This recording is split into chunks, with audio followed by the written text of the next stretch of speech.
Today we're going to be making a simple all-butter pie crust without a food processor. For this super simple recipe, you'll need flour, butter, sugar, salt, and ice water. And if you're new here, I'm Maggie. This is No Frills Kitchen, where I teach you how to cook with confidence with nothing fancy required. The first step of this recipe is to add a bit of sugar and a pinch of salt to your flour and whisk it to combine. Next, take your butter out of the refrigerator. You really need to ensure your ingredients stay very cold for this to be successful, and add it to the flour mixture. You should have cut it into cubes before doing this as well.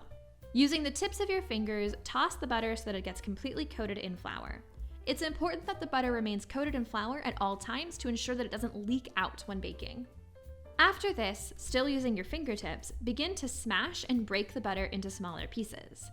Try to use the tips of your fingers to prevent the heat from your hands from melting the butter. Keep smashing the butter until the pieces are small. The smallest should be around the sizes of peas, and the largest should be the size of walnut halves. The different sizes of butter will ensure a delightfully flaky crust once it's baked.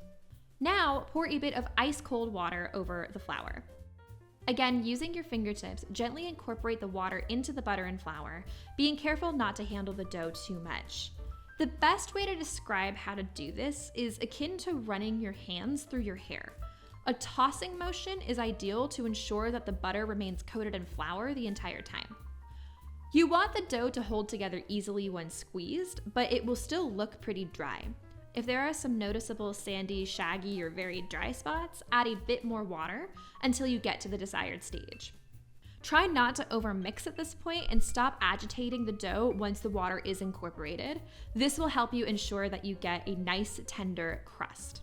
By the way, if you're finding this recipe helpful, make sure to give it a thumbs up. It helps more people find my videos, and I would really appreciate it.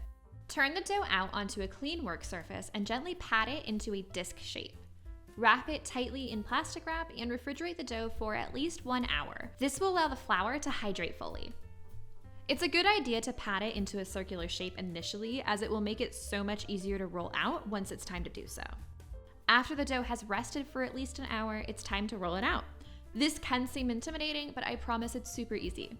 Very lightly flour a clean work surface and place your chilled dough atop it.